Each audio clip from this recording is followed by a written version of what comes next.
A kí wa káàbọ̀ lẹ́ẹ̀kan sí orí ètò yín, ètò tí a pè ní Oore Ọ̀fẹ́ fún Ìyípadà.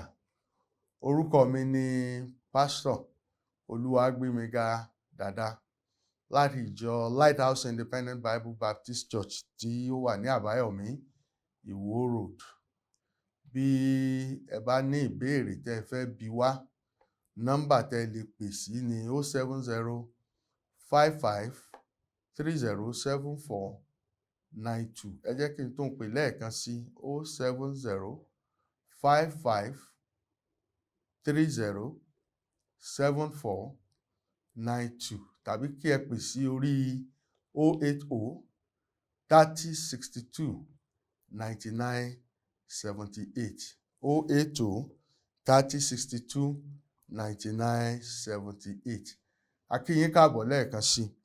Ẹ jẹ́ kí a gbé Bíbélì wa tí ẹ bá ti wà níbẹ̀, kí a lọ sí ìwé JOHANU. A fẹ́ ka ìwé JOHANU orí ìkíní. A kà láti ẹsẹ̀ ìkọkàndínlógún títí dé ìkẹtàlélógún nínú ìwé JOHANU orí ìkíní. Ìwé JOHANU orí ìkíní ẹsẹ̀ kọkàndínlógún títí dé ìkẹtàlélógún. Ó kà báyìí, ó wí pé, èyí sì ni ẹ̀rí JOHANU. Nígbà tí àwọn Júù rán àwọn àlùfáà àti àwọn ọmọ Léfì láti Jerúsálẹ́mù wá láti bi í léèrè pé, ta ni ìwọ ṣe? Ẹsẹ̀ 20 wí pé, ó sì jẹ́wọ́, kò sì sẹ́, ó sì jẹ́wọ́ pé èmi kì í ṣe Kristi náà. 21 sọ pé, wọ́n sì bi í pé, ta ni ìwọ á ṣe? Èlíjà ni ọ́ bí? Ó sì wí pé, bẹ́ẹ̀ kọ́. Ìwọ ni wòlíì náà bí? Ó sì dáhùn wí pé, bẹ́ẹ̀ kọ́. Nítorí náà àwọn wí fún un pé, ta ni ìwọ ṣe? Kí àwa kí ó lè fi èsì fún àwọn tí ó rán wa. Kí ni ìwọ ó wí ní ti ara rẹ? Ẹsẹ̀ tó parí wí pé, ó sì wí pé, èmi ni ohùn ẹni tí ń kígbe ní ijù. Ẹ jẹ́ kí ọ̀nà Olúwa tọ́, gẹ́gẹ́ bí wòlíì Àìsáyà ti wí. Kí Olúwa kó bùkún kíkà ọ̀rọ̀ rẹ̀. Ẹ jẹ́ kí a gbàdúrà. Olúwa Ọlọ́run Elédùmarè, a dúpẹ́ lọ́wọ́ yín nítorí pé aláàánú ni yín. A dúpẹ́ fún ọ̀rọ̀ yín. A dúpẹ́ pé ò fi wá sílẹ̀ nínú ayé yìí lásán láì sí ọ̀rọ̀ yín. A dúpẹ́ nítorí pé ẹ bá ọkàn ẹnìkọ̀ọ̀kan tó bá ń wò mí lónìí pàdé. Ẹ ó sì sọ̀rọ̀ sínú ọkàn wa. A dúpẹ́ nítorí ọ̀rọ̀ yín lágbára. Ọ̀rọ̀ yín yóò sì bá ọkàn wa pàdé. Ẹ ó ṣe jù béèrè wa lọ ní orúkọ Jésù Kristi Olúwa wa. Àmín. Mo fẹ́ bá wa sọ̀rọ̀ lórí àkórí kan tí mo pè ní ohùn ẹnìkan. Ẹsẹ̀ tí a ti kà yìí náà ni mo ti mú àkọ́rí mi. Ohùn ẹnìkan. Eléèbó pè ní a voice of one. A voice of one. Ó yẹ kí àwa, ohun àkọ́kọ́ ni pé gbogbo àwa tá a jẹ́ oníwàásù, a nílò láti máa ránra wa létí wípé a kì í ṣe Jésù. Tẹ́ bá rí wípé gbà tí wọ́n dé ọ̀dọ̀ JOHANU, a bi í léèrè, ṣé ìwọ ni Kristi? Ó ní rárá, mi ò ṣe Kristi. A nílò láti máa ránra wa létí pé àìṣe Kristi, débi pé a ò gbọ́dọ̀ máa ṣe bí ẹni pé a ní agbára rẹ̀, tàbí ká fẹ́ kí àwọn èèyàn kí ó máa yìn wá bí wọ́n ṣe yin Jésù. Ọ̀pọ̀lọpọ̀ oníwàásù ti fira rẹ̀ sípò tí ó yẹ ká fi Jésù sí, tí ò sì yẹ kó rí bẹ́ẹ̀. A ò sì gbọ́dọ̀ máa dàbí ìgbà tá à ń jẹ gàba lórí àwọn ènìyàn nínú ìjọ. Kò yẹ kó rí bẹ́ẹ̀. Tàbí ká máa dàbí ìgbà tó jẹ́ pé à ń fipá mú wọn sìn. A rí pé nínú ọ̀pọ̀lọpọ̀ ìjọ n tá a rí lónìí nìyẹn. N tí JOHANU kọ́kọ́ kọ́ wa ní, èmi ṣe Kristi. Gbogbo àwọn oníwàásù sì gbọ́dọ̀ mọ̀ àìṣe Kristi. Èyí ṣe àwa la kú fúnjọ. Àwa kọ́ ló yẹ ká máa gba gbogbo ìyìn tó yẹ kí Kristi ó gbà. Ẹ jẹ́ ká ṣe àkíyèsí eléyìí, nítorí pé tẹ́ ẹ bá wo ìjọ nínú ayé lónìí, wọ́n ti yí padà àti gba ipò. Ẹlòmíì ti fúnra rẹ̀ ní orúkọ, oríṣiríṣi orúkọ. orúkọ tí ẹlòmíì tí ẹ pera rẹ̀ gẹ́gẹ́ bí àlàjẹ́, tẹ́ bá gbọ́ ẹ̀rù ó bà yín wípé níbo ni àwọn orúkọ ẹ̀, níbo ni wọ́n wà nínú ọ̀rọ̀ Ọlọ́run. Ṣùgbọ́n Jòhánù wípé èmi kìí ṣe Kristi o, n ò sì ṣe wòlíì tí àwọn èèyàn ń retí nígbà náà. Ó ní ohùn ni òun, I'm a voice, ohùn ni mo jẹ́, gẹ́gẹ́ bó ṣe sọ nìyẹn. In fact, ó tiẹ̀ yanilẹ́nu wípé tẹ́ bá kà á, kò sọ wípé èmi ni Jòhánù, ó ní ohùn ni mí, ohùn ni mo jẹ́.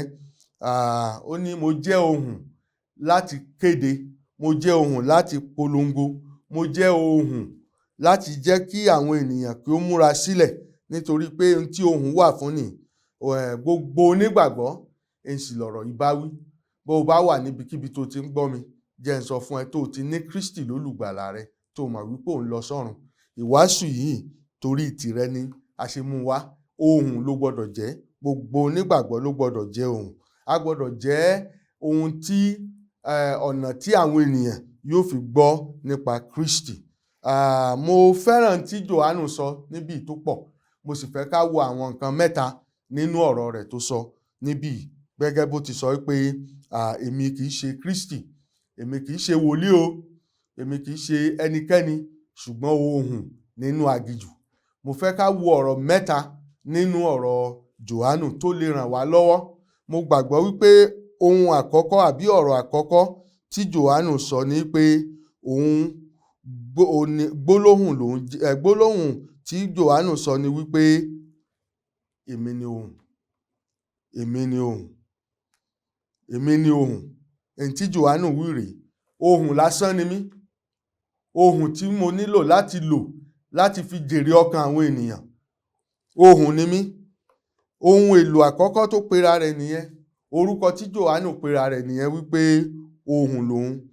Gbólóhùn àkọ́kọ́ tí ó kọ́kọ́ sọ òun ni wípé ohùn ni òun jẹ́. Bá a bá sì wo Jòhánù dáradára, ẹ rí i pé Jòhánù kọ́ wa ní ẹ̀kọ́ kan. Ẹ̀kọ́ tí Jòhánù kọ́ wa ni wípé ó sọ fún wa wípé òun èé ṣe olóṣèlú. Jòhánù wípé ohùn ni òun. Jòhánù ní mi ò ṣe oníṣòwò, ohùn ni òun. Jòhánù sọ pé mi ò ṣe àwọn eléré ìdárayá, ohùn ni òun. Kódà kìí ṣe eléré orí ìtàgé, ohùn ni òun jẹ́. Tí Ọlọ́run bá ń wá nǹkan kan lónìí, mo fẹ́ sọ fún yín pé kìí ṣe olóṣèlú lọ́lọ́run wá. Bí Ọlọ́run bá ń wá nǹkan kan lónìí, kìí ṣe olórí orí ìtàgé kankan lọ́lọ́run wá, kìí ṣe àwọn olówó ọlọ́lá ni Ọlọ́run wá. Ní tí Ọlọ́run wá lónìí, ó ní ohùn tí ó polongo ọmọ rẹ̀ fún gbogbo aráyé. Jòhánù ní pé ohùn ni mí. Gbogbo onígbàgbọ́ tó bá ń gbọ́ mi lónìí, ó gbọ́dọ̀ jẹ́ ohùn sí ẹlòmíràn. Má gbàgbé wípé níjọ́ kan kí ìwọ náà tó dẹni ìgbàgbọ́, ohùn kan ló tọ̀ ọ́ wá tó sọ fún ọ wípé ọ̀nà ìgbàlà rèé, Kristi kú fún ọ lórí igi àgbélébù. Ọ̀nà ìgbàlà rèé, tó bá gba Kristi, ọ̀run rẹ ti dúró. Ọ̀nà ìgbàlà rèé, Jésù mú ìyè àìnípẹ̀kun wá. Kò sì sí ẹni náà tó ní ìyè àìnípẹ̀kun tí ò yẹ àbí tí ò tọ́ sí láti jáde òun náà láti jẹ́ ohùn fún ẹlòmíràn láti gbọ́. Kí ni Jòhánù wí? Jòhánù ní ó yé Jòhánù dáradára wípé gbogbo ohun tí Ọlọ́run nílò òun ni ohùn tí ó sọ̀rọ̀ nípa ọmọ rẹ̀ láti kéde ọmọ rẹ̀. Kò sí ohun tó burú nínú kí èèyàn máa ṣiṣẹ́ bákan náà kó tún jẹ́ ohùn fún Ọlọ́run, bóyá níbi iléeṣẹ́ rẹ, bóyá òun jẹ́ awakọ̀ ni, bóyá o jẹ́ ẹni tó ní ọ́fíìsì ni, ibikíbi tó bá ti ń ṣiṣẹ́, jẹ́ n wí fún ọ wípé gẹ́gẹ́ bí Jòhánù ṣe wípé ohùn ni òun jẹ́, ohùn ló yẹ kí gbogbo onígbàgbọ́ kó jẹ́. Kí ni irú ohùn náà? Ohùn tí ń polongo ọ̀rọ̀ Ọlọ́run. Nígbà tá a bí léèrè wípé ta ni ọ́? Kí ni ìwọ jẹ́? Kò sọ wípé èmi ni Jésù, kò sọ wípé èmi ni wòlíì, ó ní ohùn ni mo jẹ́. Ó fi hàn wá wípé gẹ́gẹ́ bí mo ṣe jẹ́ oníwàásù nínú ìjọ mi ní Lighthouse, ohùn ni mo jẹ́ láti kéde ọ̀rọ̀ Ọlọ́run. Ǹjẹ́ ìwọ jẹ́ ohùn bí? Ǹjẹ́ o tiẹ̀ ríra rẹ gẹ́gẹ́ bí ohùn? Gẹ́gẹ́ bí a ti kọ́ ní òwúrọ̀ yìí, àbí a ti kọ́ lónìí, jẹ́ kí n sọ fún ọ wípé ohùn ló gbọ́dọ̀ jẹ́. Ohùn ni mí, ohùn ni gbogbo wa, ohùn ni onígbàgbọ́ yẹ kó jẹ́. Onígbàgbọ́ ò gbọ́dọ̀ jẹ́ ohùn míì bí ò ṣe ohùn tí ń sọ nípa Jésù Kristi. Ǹjẹ́ ìwọ ṣetán láti jẹ́ ohùn? Ǹjẹ́ ìwọ ṣetán láti ṣiṣẹ́ fọ́lọ́run? Ǹjẹ́ ìwọ ṣetán láti jẹ́ ohùn ọ̀hún tó ń polongo nípa Jésù Kristi? A ti rí wípé ọ̀pọ̀lọpọ̀ wa lónìí ìjọ ti yí padà. Ìjó, àwọn oríṣiríṣi pátí, àwọn oríṣiríṣi nǹkan là ń rí nínú ìjọ. A kọ́ ọmọ ìjọ mọ́, àti ẹ̀ bá wọn sọ̀rọ̀ Ọlọ́run mọ́. Ohun tí Bíbélì fẹ́ kìí ṣe mùsíọ̀mù, kìí ṣe ibi tá ti lọ ń wo àwọn ẹranko, wo oríṣiríṣi nǹkan. Lọ́pọ̀lọpọ̀ ìjọ míì tẹ́ bá lọ síbẹ̀, gèlè lásán ó tó wò níran. Ṣùgbọ́n tí Ọlọ́run ń fẹ́ kìí ṣe gèlè rẹ, kìí ṣe aṣọ rẹ. Ohùn ni Ọlọ́run fẹ́ tí ó lè sọ nípa Jésù Kristi ọmọ rẹ̀. Ǹjẹ́ ìwọ jẹ́ ohùn bí? Ohun àkọ́kọ́ rèé tí JOHANU sọ nígbà tá a bí léèrè. Nínú gbólóhùn rẹ̀ tó sọ, ohun àkọ́kọ́ tá a kọ́kọ́ múlò níbẹ̀ ni pé JOHANU wí fún wa wípé ohùn ni òun jẹ́. Ohun èkejì, gbólóhùn èkejì tí JOHANU wí ni pé òun ni ohùn ẹnìkan. Níbo ni gbogbo àwọn ohùn tó kù wà? Níbo ni gbogbo àwọn ohùn tó yẹ kó darapọ̀ mọ́? Níbo ni wọ́n wà láti kéde nípa Jésù Kristi? Nígbà náà ẹ má gbàgbé pé Jésù ò tíì dé. Òun ní ṣèwàásù wípé ó dé tán, ó dé tán. Òun nìkan, ohùn ẹnìkan ni ohùn náà tó wà nínú aginjù, gẹ́gẹ́ bó ṣe sọ fún wa. Ohùn ẹnìkan ni òun. A ò rí ohùn míì láti jẹ́ ń gbà ọ́ níyànjú. Tó o bá jó ní wàásù tó ń rò wípé ohùn kan péré ni mí, n ò mọ̀ rí ìyàn lẹ́gbẹ̀ẹ́ mi, tẹ̀síwájú. Ní tí JOHANU sọ rèé, ohùn kan péré ni mí. Ṣùgbọ́n JOHANU ò pẹnu mọ́. Ó jẹ́ kí ohùn, ẹ wá wo ohùn JOHANU nígbà náà. Ohùn kan péré nínú aginjù nígbà náà. Ẹ wá wo ohun tí ohùn yẹn ti bí lónìí.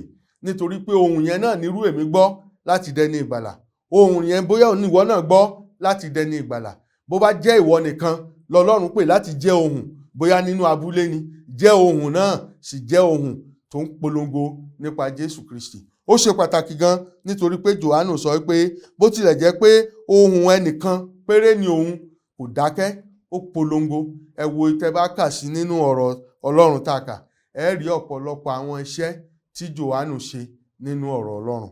Ẹ rí gbogbo àwọn iṣẹ́ tí ohùn JOHANU ṣe, bí àwọn èèyàn ti ṣe wá láti tẹríba kí Jésù tẹ̀ tó dé, ni wọ́n ti wá fún ìdáríjì ẹ̀ṣẹ̀ wọn, tí wọ́n sì ti ṣe ìrìbọmi lọ́jọ́ JOHANU. Bóyá ìwọ ń rò wípé èmi nìkan ni ohùn, má jẹ́ kó sú ọ. JOHANU nìkan ni ohùn, kò dẹ̀ jẹ́ kó sú òun nígbà náà. JOHANU wàásù ìrere Ọlọ́run. Ìwọ náà má jẹ́ kó sú ọ. Àwa náà ò gbọ́dọ̀ jẹ́ kó sú wa. Bó jẹ́ pé ìwọ nìkan lọ́lọ́run pè níbikíbi tó bá wà, jẹ́ ń wí fún ọ, ohùn rẹ ó ṣe pàtàkì. Má dúró, má patì, má sọ pé ó sú mi, má sọ pé mi ò ṣe mọ́. Jẹ́ kí ọ̀rọ̀ JOHANU yìí kó kọ́ ọ ní ẹ̀kọ́, gẹ́gẹ́ bí gbogbo wa ṣe kẹ́kọ̀ọ́ nínú rẹ̀ wípé ohùn iṣẹ́, ohùn kan péré ni. JOHANU sọ pé èmi èé ṣe àwọn oníwàásù tẹ̀ ń wá, èmi èé ṣe general overseer, èmi èé ṣe kí lẹ wọ́n pè wọ́n, bàbá wa nínú kinní kan. JOHANU ní tí mo jẹ́ òun ni ohùn. Tó bá ṣeé ṣe láti bá béèrè lọ́wọ́ wa gan wípé ta ni ọ́, kí ni ìwọ jẹ́, mo rò pé èsì tó yẹ ká máa fọ̀ gẹ́gẹ́ bí onígbàgbọ́ ni wípé mo jẹ́ ohùn Ọlọ́run tí ń polongo nípa ọmọ rẹ̀ Jésù Kristi. JOHANU sọ pé ohùn kan ni òun. Bóyá o tún wà níbi tó wà, ọdún ti ń kọjá lórí ọdún, ó dàbí pé nǹkan kan ò ṣẹlẹ̀. Má rẹ̀wẹ̀sì, tẹ̀síwájú, máa jẹ́ ohùn náà nìṣó. Nítorí pé ohùn yẹn gangan ìlọ́lọ́run fẹ́. Ohùn lọ́lọ́run ń wá tí ó sọ nípa Jésù Kristi. Mo rántí nígbà kan tí mo wà nínú abúlé kan, nígbà tí mo sì wà ní Bible College. Mo rí wípé nígbà tí mo lọ síbẹ̀, mo bá àwọn ọ̀dọ́ pàdé. Ṣùgbọ́n àwọn ọ̀dọ́ yìí, èyí tí ń fògùn sápá, èyí tí ń fògùn sí oúnjẹ sídìí, gbogbo wọn ló ní iṣẹ́ wọn tí wọ́n ń ṣe. Bí wọn bá ṣiṣẹ́ àgbẹ̀, wọn ò mọ̀ ṣiṣẹ́ ọkọ̀ wíwà. Nígbà tí mo dé ìlú yìí, tí mo dé inú abà yìí, abà kékeré ni, ṣùgbọ́n chọ́ọ̀chì wa kan wà ńbẹ̀. Mo dẹ̀ nílò láti jẹ́ oníwàásù. Mo rántí wípé ohun tí mo kọ́kọ́ rò, tí mo kọ́kọ́ gbàdúrà fún gbà náà ni pé kọ́lọ́run ó jẹ́ kí n lè jẹ́ ohùn fún wọn, tí wọ́n lè gbọ́ ọ̀rọ̀ Ọlọ́run. Mo múra mi, mo sọ́ra mi dọ̀rẹ́ wọn. A jọ máa lọ sí oko ká tó níjọ́ Sátidé tí mo bá débẹ̀. Kódà jẹ́ ń sọ fún ọ gan pé a jọ máa ń lọ, a fẹ́ lọ pẹran nínú igbó. Màá tẹ̀lé wọn lọ. Wọ́n máa wò mí ní pé ṣé pásítọ̀ yìí lè lọ ṣá, títí. Nígbà tó yá, wọ́n di ẹni tí ń wá sínú ìjọ. Wọ́n di ẹni tí ń gbọ́rọ̀ Ọlọ́run. Èmi náà di ẹni tí ń wo, tí mo lè sọ pé mo nílò láti jẹ́ ohùn. Wọ́n ní láti gbọ́ ohùn tó yẹ kí wọ́n gbọ́. Ohùn wo ló yẹ kí wọ́n gbọ́? Mi ò lọ síbẹ̀ láti sọ fún wọn nípa bí mo ṣe tó. N ò lọ síbẹ̀ láti sọ nípa ọjọ́ orí mi. Ohùn èé ṣe bó ṣe lówó. Ohun tó wà nínú àwọn ìjọ lónìí nù. Owó ni gbá wo ni òkè up gbogbo nǹkan báyẹn lẹ̀ ń rí nù jọ.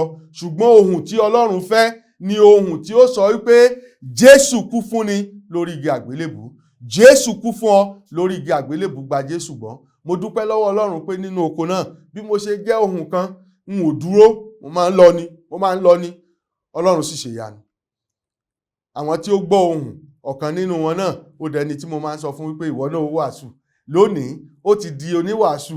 Ohùn kan nínú oko òun ó ti bá ọkàn ènìyàn pàdé débi pé ẹni tí mò ń wí gan ó ti jèrè ọkàn gan, bóyá tí ó ti jèrè ọkàn ju èmi gangan lọ, nítorí wípé òun náà ti di ohùn fún ẹlòmíràn.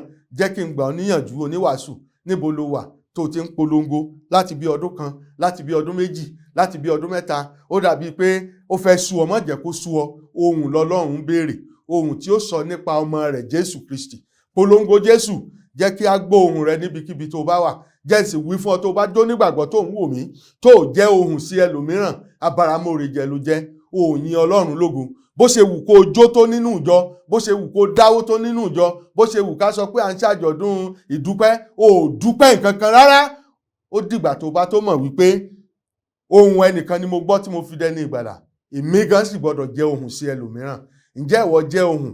Bó tiẹ̀ jẹ́ pé inú igbó ló wà, bó tiẹ̀ jẹ́ pé ibi tó wà bóyá ìwọ nìkan ni, jẹ́ n sọ fún ọ, ohùn ni. N tí JOHANU wínú. JOHANU ní ṣé ń wá Jésù ni? Èmi kọ́. Ṣé àwọn wòlíì lẹ̀ ń wá? Èmi kọ́. Ṣé ń wá general overseer? Rárá o, ẹ lè rí yẹn. Èmi tẹ́ ń wò yìí, ohùn ni mí. Ohùn láti polongo Jésù Kristi. Kí ni ọ́? Ǹjẹ́ ìwọ náà ṣetán láti jẹ́ ohùn?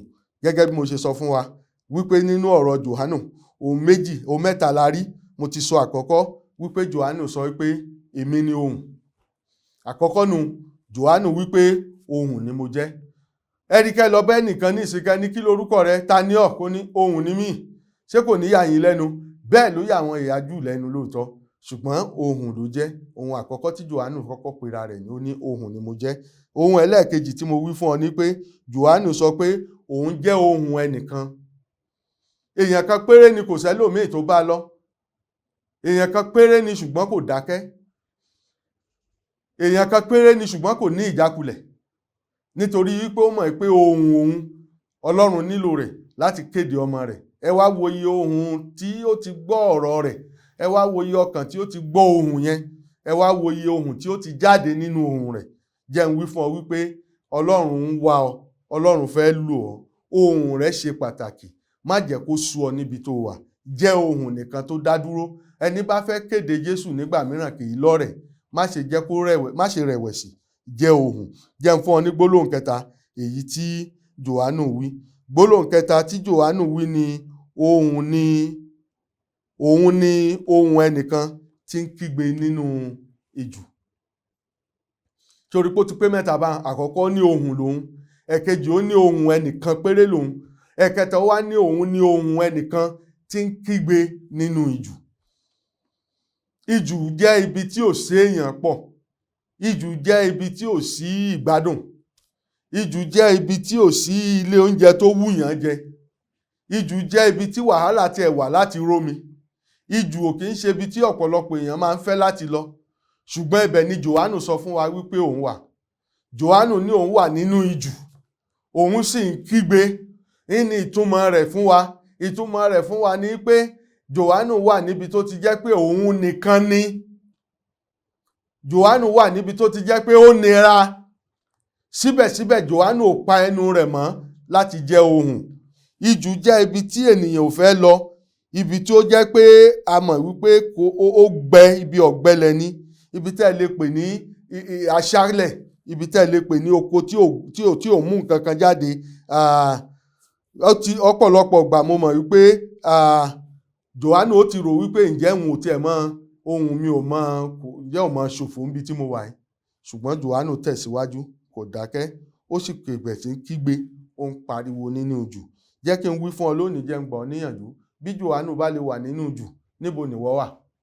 oko kan ni wọ́n gbé mi sí, oko kan ni mo wà tí mo ti ń wàásù Jésù, èrò pọ̀ mọ̀ wàásù ẹ̀. Inú ìjù ni JOHANU náà wà. JOHANU sì sọ pé òun ò dákẹ́ láti polongo Jésù Kristi. Bó bá jẹ́ pé inú ìjù nìwọ náà wà lónìí, tẹ̀síwájú, nítorí pé ó ṣe pàtàkì láti jẹ́ ohùn fún Ọlọ́run. Ó ṣe pàtàkì tó bá jó nígbàgbọ́ láti jẹ́ ohùn fún ẹlẹ́dàá rẹ.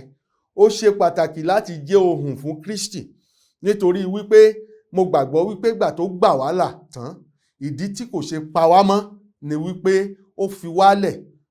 Ìbá ti pa wá ká máa lọ sílé, ṣùgbọ́n ó fi wá lẹ̀ wípé ká lè jẹ́ ohùn fún òun nínú ayé yìí. Ẹ̀ẹ̀mélòó ni wọ́n ti kọjá lẹ́gbẹ̀ẹ́ ènìyàn tó lè sọ fún wípé Jésù fẹ́ràn rẹ̀? Ẹ̀ẹ̀mélòó ni wọ́n ti kọjá lẹ́gbẹ̀ẹ́ ènìyàn tó ti sọ fún wọn wípé Jésù kú torí tiyín? Ẹ̀ẹ̀mélòó ni wọ́n ti rí ènìyàn tó ti sọ mọ nǹkan tó ń ṣẹlẹ̀ ní pásítọ̀, iṣẹ́ mi pọ̀. Iṣẹ́ rẹ ò gbọ́dọ̀ pọ̀ ju kó o jẹ́ ohùn fún Ọlọ́run lọ. Ohun tá à ń sọ fáwọn ọmọ ìjọ wa náà nìyí. Ẹlòmíà ní iṣẹ́ mi pọ̀, iṣẹ́ rí lẹ́nu iṣẹ́ gan, jẹ́ ohùn níbẹ̀. Jẹ́ kí ẹni tí wàá ń bọ́ ọ tó fẹ́ ra nǹkan, jẹ́ kó gbọ́ ohùn wípé Kristi kú fún lórí igi àgbélébù. Nítorí pé ó ṣe pàtàkì fún gbogbo onígbàgbọ́ láti jẹ́ ohùn fún Kristi, láti jẹ́ ohùn wípé ó ń bọ̀ kankan, láti jẹ́ ohùn wípé ó kú lórí igi àgbélébù, láti jẹ́ ohùn wípé ní ọjọ́ kẹta ó jí dìde nígbà tí a sin, láti jẹ́ ohùn wípé nígbà tó jí dìde tán ó ní ẹ̀bùn kan tó mú wá fún ọ, èyí là ń pè ní ìyè àìnípẹ̀kun. Jẹ́ ohùn fún ọ náà lónìí bákan náà. Jésù kú lórí igi àgbélébù fún ọ. Ǹjẹ́ o mọ̀ pé iṣẹ́ rẹ ò lè gbà ọ́ là? Ǹjẹ́ o mọ̀ pé gbogbo iṣẹ́ rẹ tó rò pé ó ṣe pàtàkì, Bíbélì pè ní àkísà ẹlẹ́gbin. Èyí ni wípé kò sí ẹnìkankan tó lè dọ́dọ̀ bàbá. Gẹ́gẹ́ bí Jésù ṣe sọ, ó ní láìṣe nípasẹ̀ mi. Ẹ ṣé púpọ̀ tí ẹ tẹ́tí sí ètò wa ní ọjọ́ òní. Mo fẹ́ gbàgbọ́ pé ètò yìí ti jẹ́ orísun ìbùkún fún ẹnìkọ̀ọ̀kan. Mo fẹ́ gbà yín níyànjú pé kí ẹ kà sí àǹfààní láti yọjú sí ọ̀kan nínú àwọn ìjọ Ọlọ́run wa èyí tí a ti tẹ orúkọ wọn sí orí afẹ́fẹ́ ní àkókò tàbí òmíràn lórí ètò yìí lónìí, ní Anímọ́níyà ni o, tàbí ní Ìlúpéjú ní Bódìjà, tàbí ní Ìjókòdó, tàbí ní Ìwó Road, tàbí ní Ọlọ́run Dáàbá. Yóò jẹ́ orísun, tàbí ní Bódìjà pẹ̀lú. Gbogbo àwọn ibi wọ̀nyí yóò jẹ́ orísun ìbùkún fún yín. Tó bá sì jẹ́ pé ní ìlú mìíràn ni bí Ògbómọ̀ṣọ́, tàbí ní ìlú Èkó, tàbí ní ibikíbi tí ẹ bá fẹ́ mọ̀ sí nípa wa, mo fẹ́ kí ẹ pè wá lórí 070 38 08 5652 070 38 06 5652 070 87 68 2122 070 87 68 2122 070 55 30 7492. Èyí tí mo pè ká yìí ó ní WhatsApp nọ́mbà wa. Gbogbo àwọn nọ́mbà wọ̀nyí ni wọ́n ti fi sí ojú móhùnmáwòrán wa. Ṣùgbọ́n kí n tó lọ, mo fẹ́ pè ọ́ níjà kan. Ṣé o ti gba Jésù? Jésù fẹ́ràn rẹ o bàbá mi. Jésù fẹ́ràn rẹ o màmá mi. Èmi àti ẹ̀ṣẹ̀ sọ wá di ọ̀tá Ọlọ́run. Gbogbo ènìyàn ló ṣáà ti ṣẹ̀ tó sì kùnà ògo Ọlọ́run. Ẹ̀ṣẹ̀ yìí sì ní oró, ó ní èrè náà sì ní ikú ní ọ̀run àpáàdì. Pé Jésù sọ́kàn rẹ lónìí. Bíbélì sọ pé ẹnikẹ́ni tó bá ṣáà ké pe orúkọ Olúwa là ó gbàlà. Ó di ọmọ Ọlọ́run, ó ní ìdánilójú ọ̀run. Ìpè ìgbàgbọ́ ni. Tó bá ti pe Jésù sínú ọkàn rẹ, yóò fún ọ ní ìyè àìnípẹ̀kun. Ó sì bọ́ lọ́wọ́ ìgbé ọ̀run àpáàdì nìyí. Ẹ ṣé tẹ́tí sí ètò yìí. Olúwa yóò máa wà pẹ̀lú yín. Ó dàbọ̀.